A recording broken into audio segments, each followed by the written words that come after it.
Paul Venis, Middlesbrough actor, who's been chosen to play the part of the notorious Lee Duffy for the Sayers film. I'm going to ask you a few questions, Paul. Yep. When did you first find out about getting a call that someone wanted you to play the part of Lee Duffy? It was just before Christmas. I remember getting a call because I thought it was a wind-up, you know. It was, I think it was Steve Rayfield rang us, and he mentioned it about this documentary going out about Lee Duffy, about Stephen Sayers, and want to play Lee Duffy and stuff, and I was like, nah, it's a wind-up. And I remember putting the phone down, sort of thing, do you know what I mean? Thinking, nah, you're all right.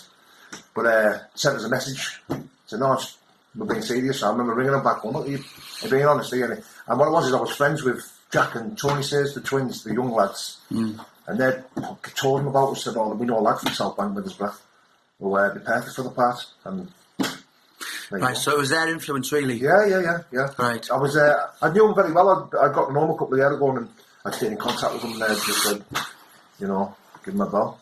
Right. You mentioned the Sayers there. So what do you know about, obviously this film's going to be based around Stephen, Michael and John Sayers. What do you know much about their story? I remember as a kid being obsessed with Lee, how I was, you know, listening to the stories and everything that went about. The Sayers were always getting mentioned as well, so, I mean, they were like the crazy Newcastle, if you will, you know, so, yeah, the more you looked into Lee and you heard the stories about Lee, it was always the Sayers, you know, so, yeah, I knew they were, and, you know, I knew they were a big family in Newcastle running the show, sort of, you know. Right.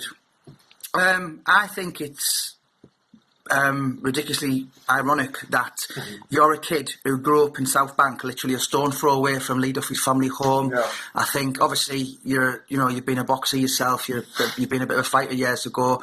I think looking at you, you're a bit more clean shaven, and that hair's a bit more, you know, kind of. You're there. You're very, very much like Lee Duffy. You're 6 foot.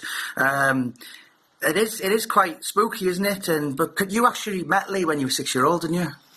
I think I was a bit younger than 6 because I couldn't really remember, but like my mum knew him well, and she was good friends with his sister and stuff, so she knew him well. And I had one of these like an aeroplane coat on, like the brown with the big white colours and stuff. Flying jackets. Yeah, the flying jackets, and he come over and he was giving it this, you know, saying, "No, you've got to be the next Lee Duffy," and I was like, "No, he's a shite. He definitely not," you know, like having a crack and having a wind up and stuff. But yeah, that's all it was, yeah. Is this something that you really, you know, you've got a massive opportunity here. Some people, I know there's been a few bits of negative trolls, shall we say, but people don't, you know, this is a huge opportunity for you to become a professional actor. Do you see this that you want to go have a career in acting now? Well, yeah, of course. I mean, it wasn't something I would have thought about until I got the phone call, you know, but, you know, it's an opportunity of a lifetime, and plus, you know, being who I was and how I thought of Lee, and being obsessed with him as a child, and, you know, wanting to be the next Lee Duffy, but, you know, he's a living legend, you know what I mean? And it's like you said, Jamie, you know, we're keeping the legend alive, you know what I mean? And I do it with pride, you know, I'd be perfect for the part, you know what I mean? Like, I feel like I could do it justice, you know, and you've got the South Bank accent to take, I can hear it. It's an honour, it's an absolute honour, do you know what I mean? Yeah. You grew up in South Bank all your life, you still live there. So, you know, what we're nearly almost 30 years on, what's his name still spoken of like now? Is he still like get mentioned a lot? Is it in the grapevine? Well, I'm around people who speak, who have all the tales to tell about him. Sometimes you don't know what's true and what's not, but sometimes you're not even bothered, you're just glad to hear the stories about him. Whether they exaggerate it or not, it's still the interesting, and it, you know, with him being from South Bank and a Middlesbrough lad, it's like, it does something to you, you know, it makes you proud to be from Middlesbrough, it makes you proud to be a South Bank lad, you know, and it's, you know, I don't know, it's just... Every town has a bad story, has a bad characters, you know, obviously the Sayers were infamous in Newcastle, Wakefield, Paul Sykes, in Middlesbrough, it's Lee Duffy, and I don't think that will ever change, do you? I think he's basically, you know, from a true crime element, he's basically put Middlesbrough on the map. I don't think there'll anyone... Oh, without a doubt, there'll never be another Lee Duffy. There'll never be another man like him.